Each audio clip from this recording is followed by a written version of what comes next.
What's going on, guys? Dare here with Fantasy Football Advice, coming at you with another fantasy football video. And in today's video, we are going to be talking about a group of players that we think you guys should not be targeting in your leagues. This is going to be a combination of things. It's going to consist of their situation, their draft price, the players going around them, and even their own individual performance. The combination of all of those factors is going to be why we do not believe that you guys should be targeting these players. Before we do get into the video though, stat of the day. Yesterday's stat of the day was which wide receiver had the most penalties. The answer to that was Kenny Stills of the Miami Dolphins. Now J squared, congratulations. I think that's your second one, but I'll have to reference the tally sheet in order to let you know exactly how many you have. But your name does sound familiar. We'll make sure that you get the points for this one, so congratulations J squared. As for today's question, now which wide receiver had 12 targets inside the 10-yard line, those 10 zone targets? And out of all of those targets, they caught a grand total of 0 of them. So which receiver had 12 targets inside the 10 and caught 0 of them? Leave your answers in the comments section down below. Now without further ado, let's get into the video. The first player that's going to be on this list is a name that we're hearing a lot lately. That's Adam Thielen. I will start off by saying that he's probably going to be one of the more controversial players on this list. I'd rank him second, and that's because a lot of people just love Thielen.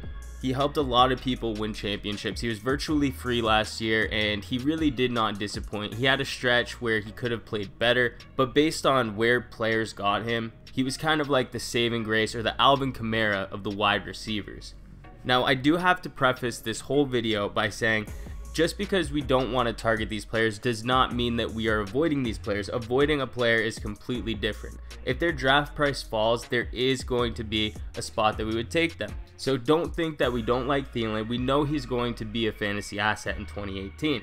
It's just that there are some players that are going around him that are much better options, and there are some other reasons as well, which I'll get into right now. So right now he's going in about the early 3rd round. His draft price is slotted in at wide receiver 11 behind Baldwin and ahead of Josh Gordon. We just had a video on Josh Gordon yesterday. If you want to know our feelings on Josh Gordon, he's one that we would definitely prefer to take over Thielen. If you haven't seen that video yet, check it out. It is really awesome. Nick killed it with that video.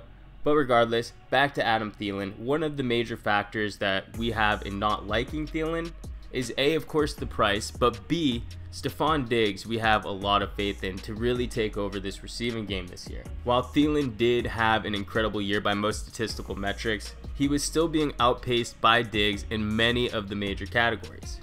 Categories like wide receiver rating, deep passing, contested catch rate, red zone efficiency. To be fair, Thielen did beat out Diggs in slot performance and yards per route run, but those are more a combination of his role in the offense and his target market share that he garnered. Receiving more targets just will straight up give him an increased chance at having a better yards per route run. And as for the slot performance, we know that Diggs moved away from the slot and Thielen took over that role in 2017. Regardless though, for those of you questioning who is the better receiver, it really shouldn't even be a conversation. Any of those that are in the camp that Thielen is the better receiver are just misinformed.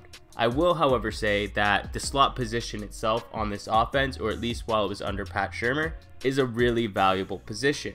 Thielen's production was not so much a product of his own ability, but more a product of his role. Thielen did perform well, I am giving him that, but just for reference, Diggs was placed as a primary slot receiver in just 3 games last season. In those 3 games, he amassed 331 yards and 3 touchdowns. In those same 3 games where Thielen played on the outside, Thielen amassed 181 yards with 0 touchdowns. Thielen's strengths obviously are not on the outside, but neither is Diggs. Diggs definitely plays better in the slot. We know he has one of the best contested catch rates in the entire league.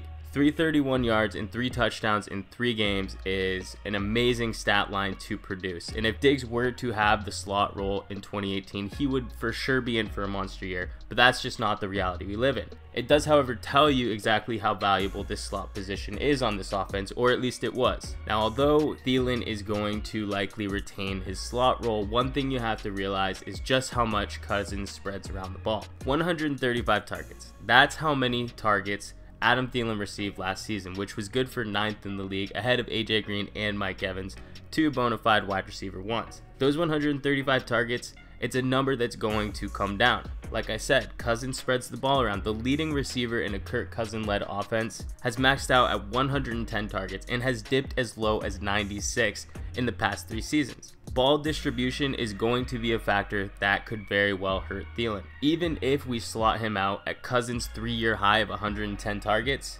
and factor in Adam Thielen's really strong catch rate, that still drops him down to 70 receptions. Then projecting those 70 receptions with his career yards per reception, that brings him under 1,000 receiving yards. And we all know neither Thielen nor Cousins is really strong in the red zone, so you can't expect touchdowns to make up that production. Remember, these stats from Cousins was on a team with a very poor defense. He was averaging over 4,000 yards every year and almost hit 5,000 during this span. Washington also had no running backs. Now he's coming into a situation where they have an amazing defense and a solid run game. It's also worth mentioning that Cousins does prefer to air it out, and surprisingly, he has ranked 3rd in deep pass attempts over the past 2 seasons, behind only Big Ben and Russell Wilson. That bodes better for someone playing on the outside rather than in the slot. Now, for all those factors, while we do like Thielen as a player, we just aren't a fan of his price tag at wide receiver 11. His numbers very well may look more like Golden Tate's this year,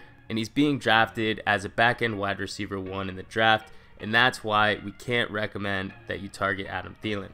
Next player we have is Alvin Kamara. Now, I said that Adam Thielen was probably the 2nd most controversial pick. Alvin Kamara is the most controversial pick on this list. Let me start by saying this: Kamara is an incredible player. His receiving capabilities are going to provide him a safe floor, and that really isn't up for debate. The issue is more that he has a higher chance to provide diminishing returns on his draft price rather than exceeding it. Kamara's range of outcomes, though, are relatively low. I don't foresee him ever being anything worse than an RB2. So when we're talking about risk, I wouldn't say that Kamara is a risky pick. Yes, he could get injured, but so couldn't any of the other RBs, and in fact, Kamara has the lowest projected workload of any of the first-round running backs. Less touches equals decreased injury risk. We do know that he has had his fair share of injuries in college, but still nothing pointing to an increased risk of injury, at least anything more that sheer volume would provide, so we don't really have a problem with that. The problem we do have, though, is that he does have this very false sense of upside. What we saw last year in the efficiency category for Kamara was something that we haven't seen since Jamal Charles. So automatically we tell ourselves if he receives a workhorse running back amount of touches, he could be someone better than Bell, DJ, or Gurley. In fact, he could realistically be the #1 running back of the entire season. Now, that statement could very well be true. The only issue is he won't be seeing that type of volume. With the news of Mark Ingram being suspended 4 games, we immediately saw his ADP climb. He jumped all the way up to RB5. In mock drafts that we've been doing, we have been seeing him go in the top 5 overall. Now, before you go and pull the trigger on him and target him early, listen to these quotes from Sean Payton himself, right? So the head coach of the Saints is saying this in reference to his 2018 touches. Payton says, "I think it would be a disservice to him," in reference to giving him more touches. Let's be honest here. He's excelled at the ratio that he's had, whether it's the carries or the combination with the catches as well. It's almost a number that you want to get to so that he's still getting the touches that he's had in the past, but maybe they occur through 2, 3, or 4 more carries and 2 or 3 less receptions. So basically, if I summarize that up, Sean Payton is saying we don't intend on giving him more volume. Giving him more volume would be a disservice to him. While he will see an increased opportunity share on the ground, that may be at the expense of the receiving game. Regardless of that, they do want to get the ball in his hands, but this team is good.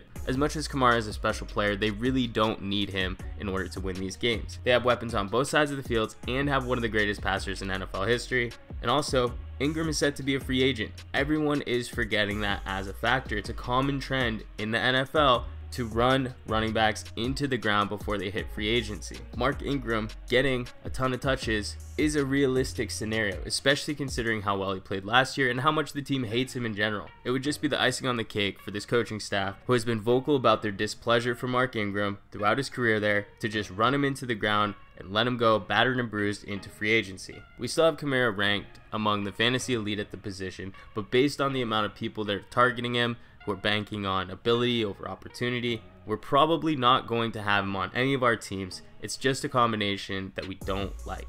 Really quick before we get into the next player, just know if you guys want lists like this, targets, busts, players to avoid, good values, bad values, they're all going to be in our premium draft package. We of course also have player breakdowns for each player, projected target shares, risk ratings, all that good stuff. You'll get access to the Facebook. If you want more information on that, go to our website, thefantasyfootballadvice.com, find out how to become a member. Moving on though, our next player is Brandon Cooks of the Los Angeles Rams. Now on paper, Brandon Cooks in Los Angeles makes a lot of sense. Give the quarterback who has had struggles in the deep passing game a weapon to throw to.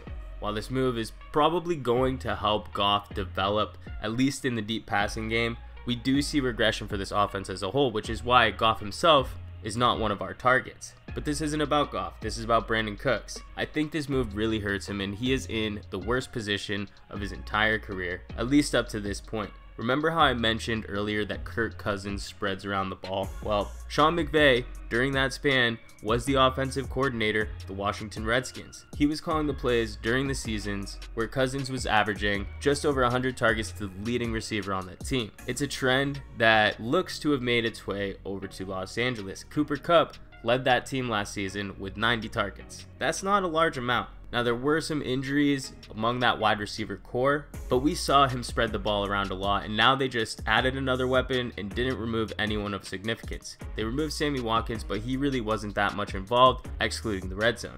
Back to Cooks though, as much as Cooks did disappoint last season with Tom Brady, one thing you cannot be upset about is his target market share. He received 114 targets, which was good for 11th in the league, and he also ranked 3rd in targets over 20 yards, so those deep passing targets. If we were to have told you that those were going to be his targets heading into the season, we would have gladly taken him higher than we did in the drafts last season. That amount of targets for this type of player could produce elite numbers, but in reality it did not amount to elite level production. And mind you, now you have Cooks heading into a situation where he has the worst quarterback play of his entire career. Tom Brady is no Drew Brees when it comes to the deep passing game, but when all the numbers were broken down, Brady actually ranked 3rd in deep passing. So Brandon Cooks not producing to really the expectations you would expect from those targets, you can't really put all the blame on that on Brady. But I don't know what everyone's going to expect when it comes to Goff. Now, there is a world where Cooks has a stellar season, but it's just super unlikely. One thing that is for sure though is he's not going to provide consistent production, and being drafted as a back-end wide receiver too, that's probably something that you're going to be looking for. Then you have to question the upside. He has a severe lack of red zone usage throughout his career, which is just glaringly obvious. In the past 2 seasons, with 2 future Hall of Fame quarterbacks, Drew Brees and Tom Brady, who are both hyper efficient in the red zone, Cooks received 23 total red zone targets. 23 red zone targets, that's what rookie receiver Cooper Kupp posted last year alone. So overall, you have a guy who's going to have less of a target share with a worse quarterback on an offense that should be seeing regression as a whole. It's really just a recipe for disaster, and unless Brandon Cooks does fall in drafts to a place where we're comfortable in taking him, he's a target that we just aren't going to have on our list. That's not to say that there isn't a type of roster that you could construct where Brandon Cooks can fit in well, but I really do think he needs to fall at least to the wide receiver 3/flex role, and he also has to have a combination of players like Michael Thomas or Demaryius Thomas, so he could be the one basically providing your team upside. But as back-end wide receiver 2, you're just assuming a ton of risk, where other receivers in this range for sure have a safer floor and have a similar upside as well.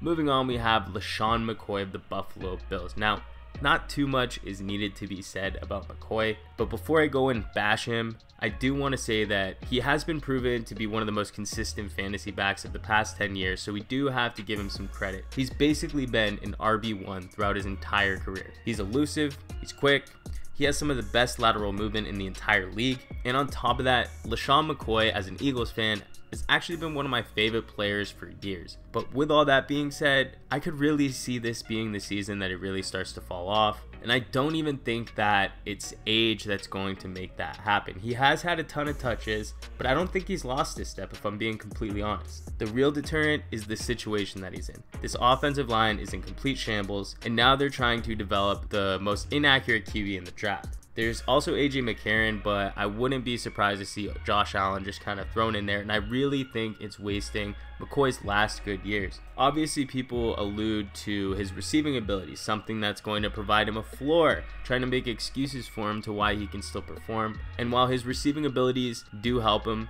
that's undeniable, I think there's already too much going against him for it to really matter. Like for instance, touchdowns. McCoy just doesn't have touchdown upside. He never has, he never will. The Bills always elect to use other rushers when they get inside the 10-yard line, and it makes sense. McCoy is not a north-south type of guy. Who's on the team now? Chris Ivory. Ivory's likely to play that role this season, but touchdowns really shouldn't be another deterrent for you because there's other factors, like they just aren't going to score often at all. They're not going to be in the red zone very often. This team very well could be the worst offense in the entire NFL, and that's not even an exaggeration. It's no secret taking rushers on bad offenses is a situation that you should avoid completely. The past 2 seasons, the only rusher to have a bottom 5 ranked offense and finish as an RB1 has been Jordan Howard. Bottom 5 is not a stretch for the Bills. They were literally bottom 6 last year and have more signs pointing to regression in 2018. If Josh Allen's at the helm and is bringing in his 56% completion rating from college, I wouldn't be too worried if they had some weapons to throw to, but the best weapon they have on offense in the receiving game is Kelvin Benjamin. Don't get me started on Kelvin Benjamin. He sucks. Back to McCoy though, targets are certainly going to come his way, but if you do side with the narrative that game script is going to help him, you're definitely wrong. McCoy, even as a receiving back, can get game scripted out. He was game scripted out in several games last season. Trust me, I owned him in a bunch of leagues. It was frustrating. A receiving back may see increased targets when they're down 10 points in the 4th quarter, but if you're down 2 scores before halftime, you may as well say goodbye to having the hopes of a 20-point game. As much as I love McCoy, I really just don't think he's going to be on any of my teams this year. I really think that's where the last tier of really strong wide receivers is left, and for those reasons, if I'm on the clock and I have a choice between McCoy, one of those other top tier receivers, I'm probably going with one of the other receivers and waiting on a running back later. The next player on this list is Michael Crabtree. This pick is not so much a knock on Crabtree himself, but it's more for the fact that I like players that are being drafted around him much more at the wide receiver position. So there are 2 arguments in Michael Crabtree's favor, right? One is that he is the best receiver on the team. I don't think that's really up for debate. Then the second is the amount of vacated targets for the team. So let's start with the vacated targets. This team lost Mike Wallace, Jeremy Maclin, and Michael Campanaro. As much as Maclin wasn't healthy and Campanaro really didn't see the field too much, there was still a whopping total loss in targets of 191, which is a significant amount. That is plenty of opportunities for the receivers on this team to do something with in 2018. Most people think it is all going to Crabtree, and while a significant portion certainly will, this team also brought in John Brown and Willie Snead. Everyone likes to forget about Snead because the team buried him on the depth chart after hearing about all his off-the-field issues, but before that he did have 2 consecutive seasons over 100 targets and was a solid PPR receiver who was just under the 1,000 yard mark for back-to-back seasons. As for John Brown, even in his limited showing last season, we know he has the sickle cell trait, he still garnered 5.6 targets per game. While 5.6 targets per game is not a lot, it could be a lot for this team with a really strong defense. Crabtree will undoubtedly lead the team in targets, but for those of you who think that he's going to be a target monster, I think you may be mistaken a little bit and may leave yourself up for disappointment. The days of Joe Flacco leading the league in attempts are completely over. This defense back to being elite, one of the best in the league, and the only real narrative that you could reasonably spin that puts Joe Flacco in line for increased production is a similar situation to what happened to Alex Smith last season, meaning the team itself took a quarterback in the 1st round, thus lighting a fire underneath him, which while it's unlikely that Flacco turns into a different player, it's still an understandable type of circumstance that you could spin a narrative on. People are forgetting though exactly how bad Flacco has been throughout his career. His career averages per game in yards per game is 232, severely low, and his completions per game is 21. How high can you really expect Crabtree's target market share to be in 2018? There's really just not much to split apart. For reference, Mike Wallace was the wide receiver 1 last season and only garnered 17% of the team's targets. And then another question is, how good are you really expecting Crabtree to be on these targets? We already know that free agent wide receivers usually struggle in their first year, so why should Crabtree be any different? At least when Maclin was being drafted in fantasy last season, he was going in like the 9th round. We're not talking about taking Michael Crabtree in the 9th round. And although Crabtree has been a consistent producer for fantasy in both between the 20s and the red zone, his catch rate really has not been as good as you would think. He has been among the league leader in drops the past 2 seasons, accounting for a whopping 27 drops in the past 3 seasons in Oakland. That's over 10%. Now, our whole issue with Crabtree is that he falls in the tier of wide receivers that are all having a relatively safe floor. But out of all of them, Michael Crabtree does have some red flags, and he's just lacking the upside that some of these other receivers in this range provide. Moving on though, we have Theo Riddick. Now, drafting Riddick is like saying your dream car is a Honda Civic. You're not really shooting for the stars with this pick. Yes, he's going to have somewhat of a role, but how valuable is it really going to be for your team? He averaged 6.3 fantasy points per game last season, which is probably going to be something similar to what he can do this season, but maybe even that's a high end of what he can do this season. So you try to make excuses for him. Well, what if there's some injuries? Well, the perfect season for him where everyone on the team died in 2016, he was only able to average 10.9 PPR points. And we're talking about a guy who makes his bread and butter in the receiving game. And this season for 2018, he has more competition than ever in targets out of the backfield. Kerryon Johnson, who has the highest chance of taking these targets, actually has a background in receiving coming out of Auburn. So you're talking about an increased chance to lose receptions and a player who is just simply not going to be involved whatsoever in the run game. Riddick has only averaged 3.4 yards per carry his entire career. Now, if he wasn't a good pass catcher, he would not even be signed by any NFL team, and I have a feeling if he hits free agency, he may have a tough time finding a job. I think we made the case enough not to draft him, but just referencing the other people going around him, when you're drafting in this area of the draft, you do want to shoot for the maximum upside. You're not drafting a running back in this range to put in your starting lineup. You're not drafting them to get you immediate points. You draft them so that they can sit on the bench in the hopes that they can get an increased opportunity share. I'll tell you a secret, there's no difference between a bench player scoring 6 points and a bench player scoring 1 point. Why? Because bench points don't count. Chris Carson, Kenneth Dixon, Gio Bernard, those are all players being drafted around him, but the only difference is those guys are one injury away from being a legitimate fantasy starter. Riddick, he needs an injury to Johnson, Blunt, and Abdullah. And at that point, you can still only expect 10.9 PPR points from him. So to sum it up, this pick I definitely think is misguided. Riddick should be on all teams' waivers and should only be basically like the community flex player. So if somebody has too many players on a bye, then you pick him up and then you drop him the next week and you kind of pass him around the whole league. But other than that, he really shouldn't be on anyone's roster. He has zero upside whatsoever. Moving on to the next player, he is basically the wide receiver version of Theo Riddick, and that's Sterling Shepard. The similarities between these two players are extremely uncanny. Shepard being a role player without the significant volume that he had in his good year, the year where all his competition died. And in that year, just like Riddick, he still produced modest results. Now this year, he has more competition than ever. And before I do get into his competition, I think it's worth mentioning that I don't understand why everyone's off Eli Manning. You have Beckham as a top 3 receiver, Engram as a top 6 tight end, Barkley as a top 5 receiving running back, and then you have Shepard, who's a wide receiver 4. And then one thing that sticks out, you have Eli Manning, who is quarterback 22. If you are a person who believes in all of those players, you have to believe in Manning. I tend to lean on the side that I don't think Engram is as strong as his draft price portrays, and I also don't think Shepard's going to be really fantasy relevant. Like I said, I think he's going to be one of those guys that can get you 6 PPR points per week, but that's about it. Maybe he'll reach the end zone once every 4 or 5 weeks, but other than that, you really can't expect too much. That still puts Manning over QB 22. I think he's a good player to target in those dual quarterback leagues, maybe as a third quarterback. I'd probably reach on him. And I also think it's worth mentioning the same thing about Patrick Mahomes. I've been making comparisons lately to his situation, that being Patrick Mahomes and Carson Wentz. Not in their skill levels or their play styles, but just the type of fantasy weapons that they have.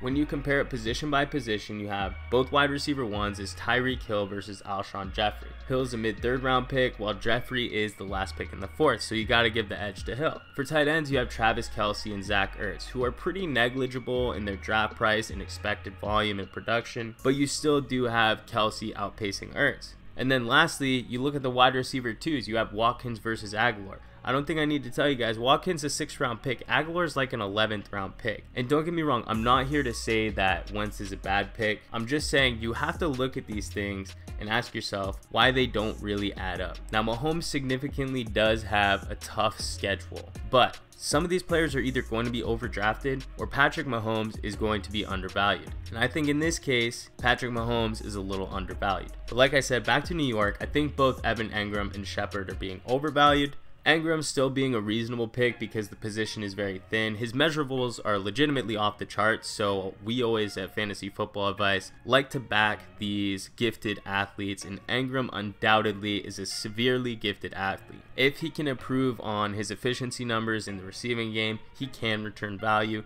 Shepard, on the other hand, is basically a wasted pick in my eyes. With maximum opportunity last year, Shepard produced really poorly. He had the best opportunity he could ever have, and probably will in his career in New York, unless Odell Beckham leaves town, and he still didn't do that much from it. I know Eli's not that great of a quarterback, but Shepard is a better real-life receiver than he is a fantasy receiver, and if he's thrust into that wide receiver 1 role, I really don't think that's a good fit for him. Coming into this year though, he is going to have 2 target monsters on the team and on the field at the same time that he didn't have last year. That's Odell Beckham and Saquon Barkley. At best, he's going to be 3rd on this team in targets, and however much you like Shepard, he is nowhere near as physically gifted as any of the other 3 players on this team. Barkley, Engram, Beckham, these guys are all 90th plus percentile athletes. Shepard is at best slightly above average.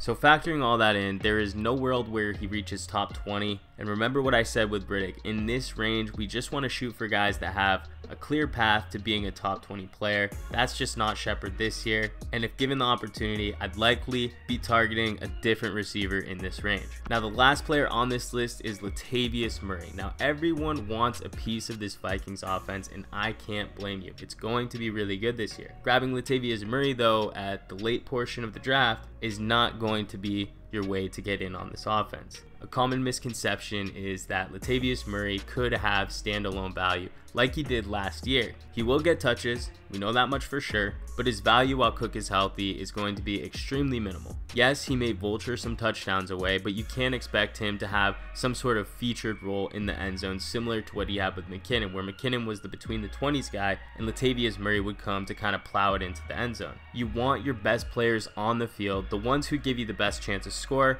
Dalvin Cook is simply a much better player. You're not going to take him out in the red zone and then waste those valuable attempts on somebody who's worse like Latavius Murray. So if you're saying he's only going to get some red zone carries some of the time, that's not standalone value if you ask me. If they featured him exclusively in the end zone like we talked about before, then yeah, but that's just not going to happen. The second misconception is that people think he is the perfect handcuff. Wrong. For handcuffs, you want a guy who can be a potential workhorse. Someone like Chase Edmonds, Giovanni Bernard, Spencer Ware. Those are the type of guys who immediately enter a 3-down role upon injury to the starter. If Dalvin Cook goes down, they aren't going to feature Latavius Murray in the passing game. He's not going to be in on 3rd downs. Yes, he will finally get all of those red zone touches we were talking about earlier, but in PPR leagues, you need that receiving floor to even be a strong RB2. The upside you're looking for in handcuffs is an attempt to get an RB2 or possibly even an RB1 if the player ahead of him gets injured. What's going to happen if Dalvin Cook gets injured again? Knock on wood. The Vikings are just going to bring in another pass catcher because Latavius Murray simply can't catch. He ranked 113th of 148 in yards per route run and 80th in pass blocking efficiency. Does that sound like a guy you want on the field on 3rd down? I don't think I need to say much more about that. They're definitely going to find another replacement in the receiving game. So in standard, there could be a case for him, but even in standard, I just think there's better handcuff type of options for these bench style running backs, and I probably just won't be targeting or owning Latavius Murray in any leagues, and neither should you. Alright everybody, that's going to do it for today's video. We really hope you enjoyed. This was the players that you guys should not be targeting. If you liked the video, please hit the like button. If you're new to the channel, make sure to subscribe. We thank you all for watching, and we'll catch you on the next one.